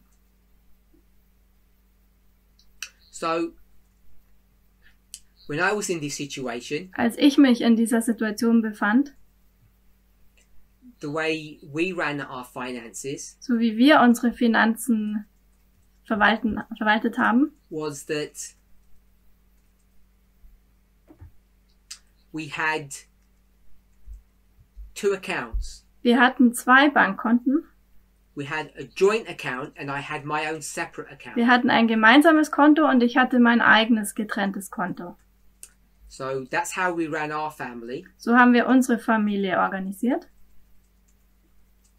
And in that model, Und in diesem Modell my partner had a job and I was staying at home, so I didn't earn any money. hatte meine Partnerin einen Job und ich blieb zu Hause und habe kein Geld verdient. Her wages went into the joint bank account, Ihr Lohn ging also in das gemeinsame Bankkonto. and then from that joint bank account, I was given an allowance or a set amount every month into my private bank Und account. von diesem gemeinsamen Konto wurde mir jeden Monat ein Teil auf mein eigenes Konto gegeben. And from that private bank account, I ran all the household expenses. Und von diesem privaten Bankkonto habe ich alle Ausgaben für den Haushalt beglichen. And whatever I had left at the end of the month was money that I could use more often than not to pay tithe or offering or for some personal use. Und alles, was dann am Ende des Monats übrig blieb, konnte verwendet werden für Zehnten oder Gaben oder persönlichen Gebrauch. And that worked well for us for many years. Und das hat viele Jahre lang gut funktioniert. When it was the other way round and I was working and my partner was at home, Als es aber andersrum war, als ich gearbeitet hatte und meine Partnerin zu Hause war, in that situation we only had one bank account. da hatten wir nur ein Bankkonto. And in that situation, my partner looked after all of the finances, our incomings, our outgoings, and all I just did was put the money into the account and they managed it. Und da hatte meine Partnerin sich um alle Ausgaben und Finanzen gekümmert und ich habe nur eben das Geld auf dieses Konto eingezahlt und sie hat es verwaltet. So I've experienced things from both ways. When I was the main, in English they call it the main breadwinner, and another situation where my spouse was. Also wir haben beide Situationen erlebt, einmal wo ich der Hauptverdiener war und einmal wo meine Frau das Geld verdient hat. And both times it worked really well. Und beide Male hat es gut funktioniert. Okay, so I've answered those few questions as best as I could. Ich habe versucht, die Fragen so gut wie möglich zu beantworten. It really does depend upon trust. Es hängt wirklich vom Vertrauen ab. So I've got one question. This is one I've answered already, but someone had a second or a follow-on question. Ich habe noch eine Frage, die ich schon beantwortet habe, aber da gab es noch eine Frage dazu. a long time ago, I can't even remember when now I said this. Und schon vor langem, ich erinnere mich nicht mehr wann, da habe ich gesagt, I said that sex or intimacy is like a parable. dass Sex oder Intimität wie ein Gleichnis ist. It's a means to an end. Ein Zweck ein Mittel. It teaches us about our intimacy or our deep connection, our relationship with God. Ein Mittel zum Zweck und es lehrt uns über unsere Beziehung, unsere Intimität mit Gott. And then I said it's also not a parable. Und dann habe ich aber gesagt, es ist auch kein Gleichnis It's just fun. und einfach nur Spaß. It's pure pleasure. Einfach nur pure Freude. So it can be a pleasurable experience in and of itself, and it can also be a parable to teach us about something spiritual. Es kann also eine schöne Erfahrung in sich selbst sein oder es kann auch ein Gleichnis sein, um uns etwas Geistliches zu lehren. So the questioner has used that argument to ask something further. Also die Frage, die jetzt hier gestellt wurde, um noch weiter zu fragen. Well, I'm not clear if the questioner actually agrees with what I said. Und mir ist nicht klar, ob der Fragesteller überhaupt damit übereinstimmt, was ich gesagt habe. But the questioner goes on to ask the following. Aber es wird hier Folgendes gefragt. If this applies to intimacy, Also wenn man das auf die Intimität anwenden kann, that it can be a parable and not a parable, dass es sowohl ein Gleichnis ist, aber auch kein Gleichnis, are there other things in our life experience that have this same idea? gibt es da noch andere Dinge in unserer Lebenserfahrung, die ähnlich funktionieren? If there are, what are they? Wenn ja, welche? And how do you identify which ones are? Und wie kannst du identifizieren, welche es sind? So I'm going to suggest the following. Ich schlage das Folgende vor. Everything that we do in life is always a parable. Alles, was wir im Leben tun, ist immer ein Gleichnis. I don't know if you... There are many toys, but I'm just going to be thinking of Legoland. I don't know if you all know Lego. Also nehmen wir mal ein Spielzeug, nämlich Lego. Sometimes they have software programs now, not by Lego, but by other companies. Manche Firmen haben auch Softwareprogramme. Nicht unbedingt von And you Lego. create your own world. Und man baut sich da seine eigene Welt. Now these worlds that you create are a reflection of the real world that we live in. Und diese Welten, die man da eben sich kreiert, sind eine Reflexion der Welt, in der wir leben. So if you think of Lego, Wenn man jetzt an Lego denkt, you can get like an emergency Lego scene. da hat man zum Beispiel eine Szene aus Lego, die einen Fire station. Notfall darstellt, zum Beispiel eine Feuerwehrstation oder eine You get a Polizeistation medical theme. oder ein Krankenhaus-Thema You get a house theme oder ein Hausthema aus Lego or a city street theme. oder eine Szene in der Straße, in einer Stadt. Each one is suited to the interests of the child. Und alles ist angepasst auf das, was das Kind interessiert. So, you know, a lot of this is sexist. Viel von dem ist sexistisch. So, you know, people for their daughters might buy like a doll's house type of a Lego model. And if it's for their boy, they might have a military or a police theme. Also die Mädchen haben meistens ein Puppenhaus und die Jungs haben meistens eine zum Beispiel Polizeistation.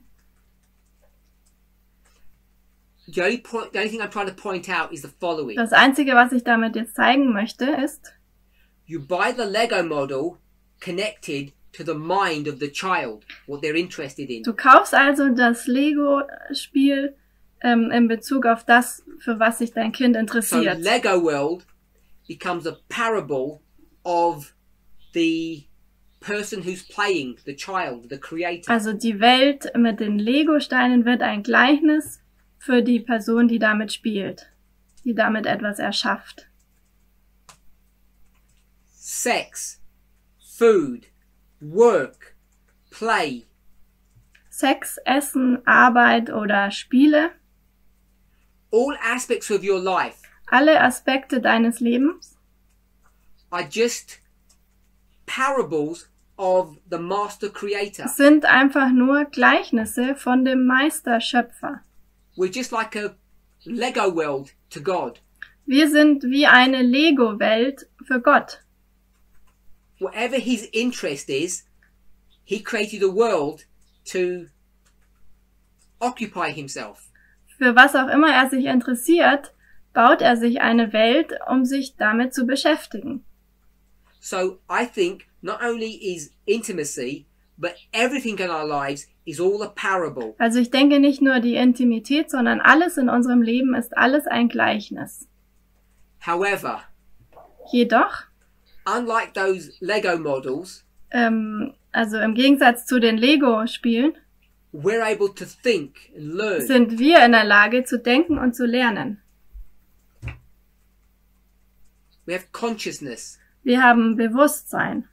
And when you eat, Und wenn wir essen, you don't eat for the glory of God, dann essen wir nicht zur Verherrlichung Gottes, to make him happy, um ihn glücklich zu machen, to honor him. um ihn zu verehren, You eat food because it's enjoyable, it's sondern nice. wir essen, weil es Freude bringt, weil es gut ist. You work. Wir arbeiten. You should get a career that you enjoy doing. Wir sollten eine Karriere, eine Arbeit haben, die wir mögen, die uns Spaß macht. In play, you don't play something or have a recreation in something that you don't enjoy doing. Wir verbringen nicht die Freizeit oder spielen nicht mit Sachen, die uns keinen Spaß machen. You've probably heard this term. Agriculture is the ABC of education. Ihr habt vielleicht schon den Ausdruck gehört, die Landwirtschaft ist das ABC der Erziehung. I think that statement is misunderstood and misused. Ich denke, diese Aussage ist falsch verstanden und wird falsch verwendet. It will indicate that every other profession is second rate, is not as good. Denn das würde ja sagen, dass jeder andere Beruf nicht so gut ist. I want to remind you that Jesus was not a farmer. Ich möchte euch daran erinnern, dass Jesus aber kein Landwirt war. His ABC of education wasn't farming. Also sein ABC der Erziehung war nicht die Landwirtschaft. And the other thing I would remind you, Und das andere, an das ich euch erinnern möchte, when we think about the ABC of agriculture, we think about growing plants. wenn wir über das ABC der Landwirtschaft denken, dann denken wir daran, Pflanzen zu züchten. So when I say farmers, I mean people who handle crops. Also wenn ich sage Landwirte, meine ich damit Leute, die sich um Felder kümmern. And if that education was so good, Und wenn diese Erziehung so gut wäre, how comes the first farmer was a murderer? wie kommt es dann, dass der erste Landwirt ein Mörder war? And the shepherd, who does a lot of killing, Und der Schäfer, der sehr viel tötet, he was a good person. er war die gute Person. So this idea of agriculture being the ABC of everything is just not true. Also diese Idee, dass die Landwirtschaft das ABC von allem ist You nicht get an wahr. ABC of education in many spheres. Du kannst in vielen Bereichen eine ABC-Ausbildung It bekommen. depends upon your culture and the time period in which you Und live. es hängt auch von deiner Kultur und von der Zeitperiode ab, in der du lebst. In fact, if you go to biblical models about creation, Wenn du zu biblischen Modellen gehst über die Schöpfung, besides seeing ones about plants growing, außer Szenen über das Wachsen einer Pflanze, what's the other one that people use frequently when it talks about the work of creation or making something? was ist das dann das andere Thema, über das viele sprechen, wenn sie über Erschaffen sprechen oder die Schöpfung? the one I'm thinking of, because no one's said anything. Oh, someone has. Yes, good. The potter. Good. Der Töpfer. That's got nothing to do with the agriculture, and it tells you how things are created. Das hat nichts mit Landwirtschaft zu tun, aber er erzählt einem trotzdem, wie Dinge erschaffen werden. So, all I wanted us to see Ich möchte, dass wir sehen, that everything in life is parabolic. dass alles im Leben ein Gleichnis ist. The way you construct things from the foundation to the roof. You can't do it the other way round. Wie man etwas erbaut, zum Beispiel vom Fundament bis zum Dach, man kann es nicht andersrum tun. And whilst everything is a parable, Und während alles ein Gleichnis ist, also everything, I'm just going to say, should be fun. It should be enjoyable. sollte aber auch alles Spaß machen.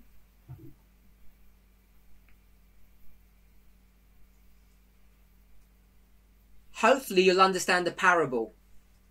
Ich hoffe, ihr versteht alle das Gleichnis, But even if you don't, aber auch wenn nicht, you can still receive all the benefits. dann könnt ihr trotzdem den Nutzen daraus ziehen. Sex is fun whether you understand the spiritual principles behind it or you don't. Sex macht Spaß, ob ihr jetzt das geistliche Prinzip dahinter versteht oder auch nicht. As is food, as is work. So wie Essen oder Arbeit. All of the things that we do in life, all of these parabolic examples are just good in and of themselves. Alles, was wir im Leben tun, alle diese gleichnishaften Beispiele sind einfach an sich gut.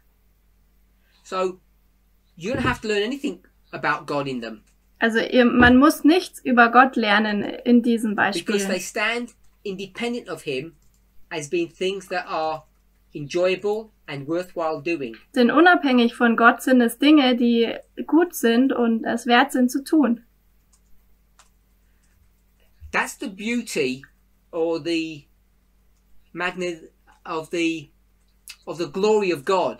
Das ist die Schönheit von der Herrlichkeit Gottes. He takes care of the believer and the Er unbeliever. kümmert sich um den Gläubigen und den Ungläubigen. And many of us don't operate that way. Und viele von uns funktionieren We are partial. so nicht. Wir sind nur We have favoritism. teilweise. Wir haben And God doesn't. God deals with everybody the same. also wir sind partiell. So even if you don't understand what the parable is, even if you don't understand that there is a parable, you can still get through life and have a good time. Also Gott handelt mit allen gleich. Und auch wenn wir Dinge nicht als Gleichnis ansehen, können wir trotzdem durchs Leben gehen und eine gute Zeit haben. And if there's a difference between us and the rest of the world, Und wenn es einen Unterschied zwischen uns und dem Rest der Welt gibt, it would be that. dann wäre es das Folgende. It doesn't mean that we have more fun than them Es bedeutet nicht, dass wir mehr Spaß haben als sie or less. oder weniger. The difference between us and the rest of the world Der Unterschied zwischen uns und dem Rest der Welt is not that we don't do the same things, because we all enjoy the same gifts. ist nicht, dass wir die gleichen Dinge tun, denn wir alle genießen die gleichen Gaben. But we can learn about God through those blessings, through those gifts. Aber They can't. wir können über Gott lernen durch diese Gaben, durch diese Segnungen und sie können es nicht. And rather than calling us special, that's what makes us different. Und ich möchte nicht sagen, wir sind besonders, aber das ist etwas, was uns anders macht. That's the blessing that we can receive. Das ist der Segen, den wir erhalten können. That we see God through all aspects of our lives. Nämlich, dass wir in allen Aspekten unseres Lebens Gott sehen. This may be simplistic, Das ist simplistisch, but there's nothing more or less to all of this. aber es gibt nicht mehr oder weniger zu alledem. Yes, that we might know him. Genau, damit wir ihn kennen. But even if you don't, Aber auch wenn nicht, you can still enjoy life, dann kannst du trotzdem das Leben genießen. because the gifts are self-fulfilling. self-satisfying. Denn die Gaben sind selbst befriedigend oder sie erfüllen einen. At least in this life. Zumindest in diesem Leben. And that's why you can see, we'll call them Gentiles, can have so much enjoyment in life. Und deswegen sehen wir, dass die Heiden so viel Freude in ihrem Leben trotzdem haben können. Because every gift is good that God gives us. Denn jede Gabe, die Gott uns gibt, ist gut. So someone said, well, what's the benefit of being a believer? Jemand fragt, was ist dann der Nutzen davon, ein Gläubiger zu sein? I will turn this on its head. The problem with being a believer Das is this. Das Problem, ein Gläubiger zu sein, ist, That we think some of those gifts are withheld from us. dass wir denken, dass manche Gaben uns vorenthalten werden. Being a believer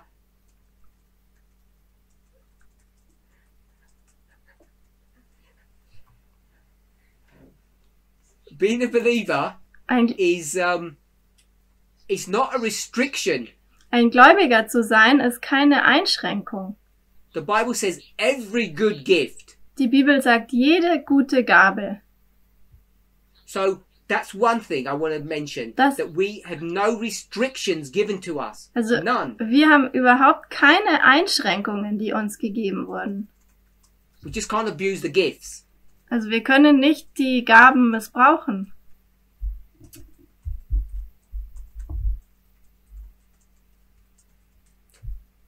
What's the benefit of being a Christian then? Was ist dann der Vorteil, ein Christ zu sein? Now, I think science is beginning to believe this. We certainly do.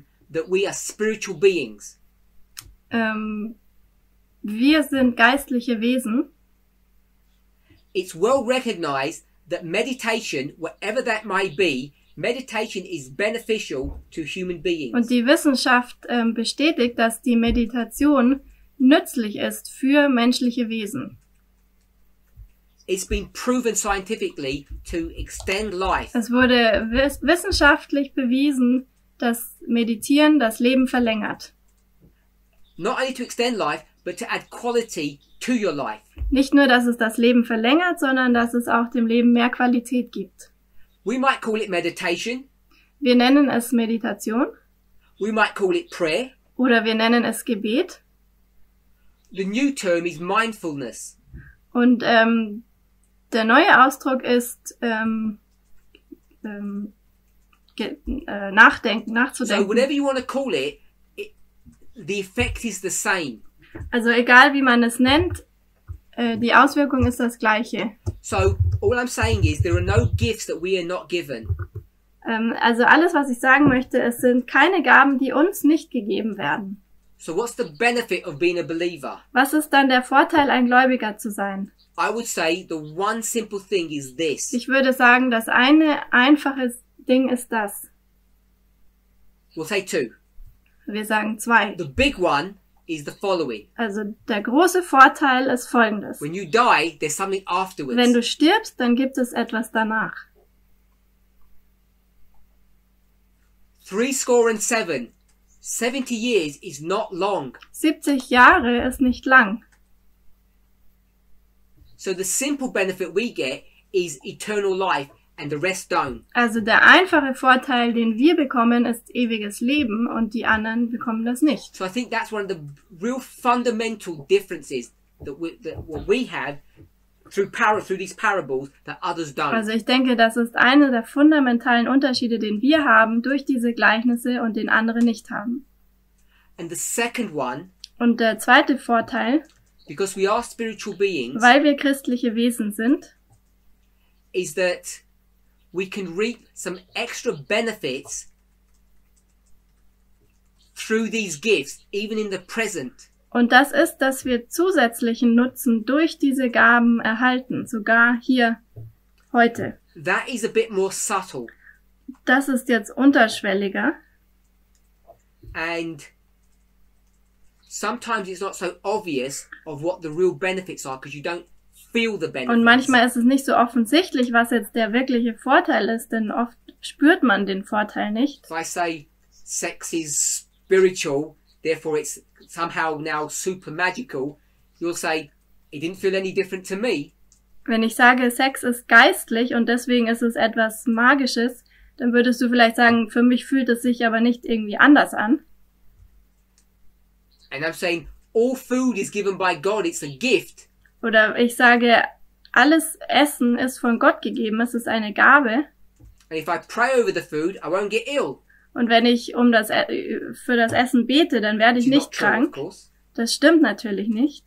So you may not see the benefits of this parable. Also du siehst vielleicht den Vorteil dieses Gleichnisses nicht. I think it works at a subtle level. Ich denke, es funktioniert unterschwelliger. Just as cancer creeps up upon you.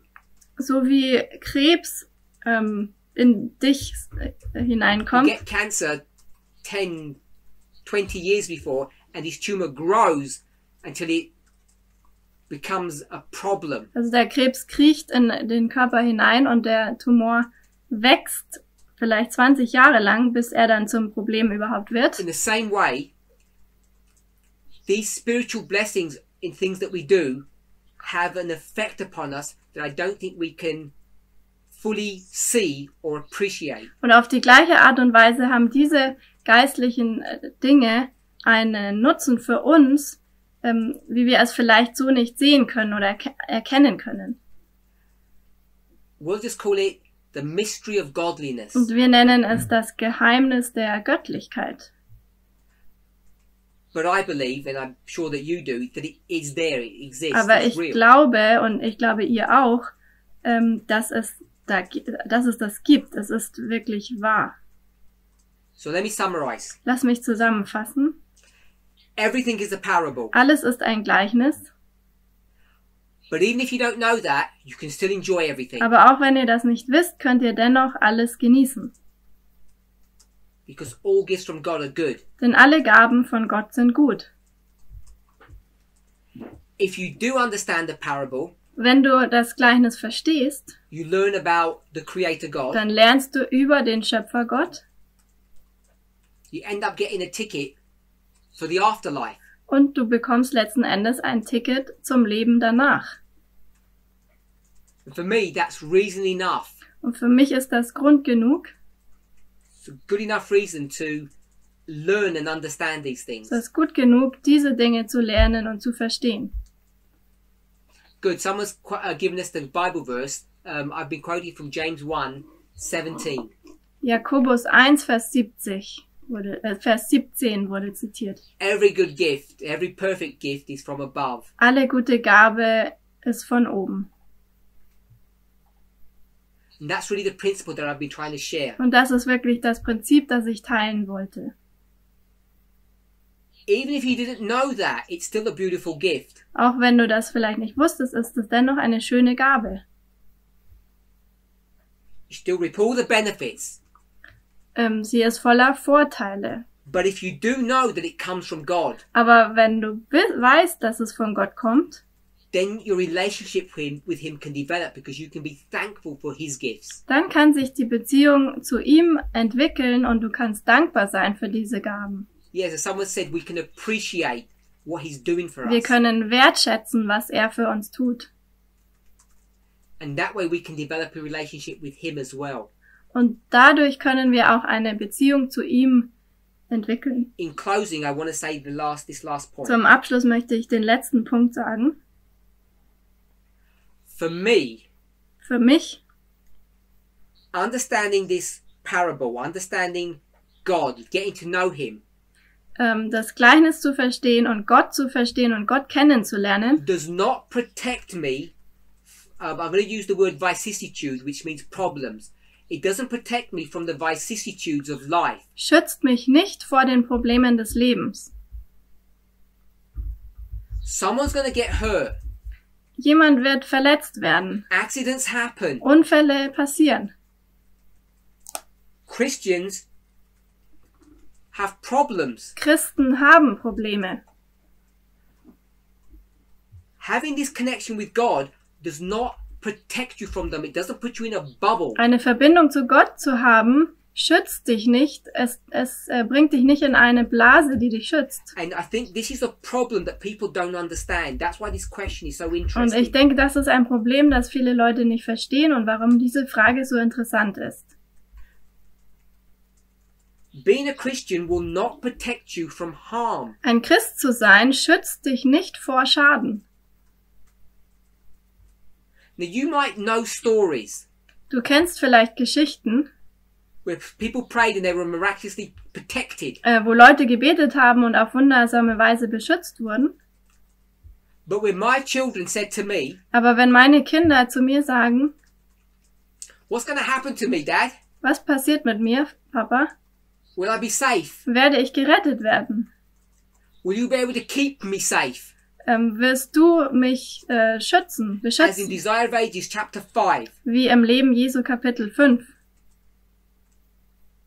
Both me Sowohl ich, and God the Father, als auch Gott, der Vater. when our two sons asked that question, the answer was no. Wenn unsere beiden Söhne diese Fragen gestellt hatten, dann haben wir geantwortet, nein. We cannot protect Wir you. können euch nicht beschützen. Life is life. Das Leben ist das Leben. So someone's asked, well, what's the point of praying? Was ist dann der Punkt, warum betet man It's da? worse than that. Es ist schlimmer als das. Praying, you spend some time talking to somebody. Beim Beten verbringt man Zeit, mit jemandem zu sprechen. What is the whole point of everything in being a Christian in the first Was place? ist überhaupt der Nutzen von all dem, ein Christ zu sein überhaupt? If there's no benefit in this life, Wenn es keinen Nutzen in diesem Leben gibt. because that's what this question's about. Denn darum geht es ja bei dieser Frage. You become a Christian, you're not going to become a millionaire. Wenn du ein Christ wirst, dann wirst du kein Millionär. You're not going to find the perfect spouse. Du wirst nicht einen perfekten Ehepartner finden. Your children are not going to be born perfect and not give you any problems. Deine Kinder werden nicht perfekt geboren und werden dir auch keine Probleme bereiten.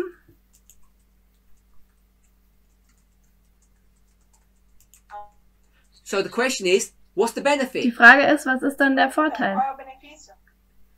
And that, my friends, is a question for another day. Und das, meine Freunde, ist eine Frage für einen anderen Tag. Let's pray. Lasst uns beten. Vamos orar.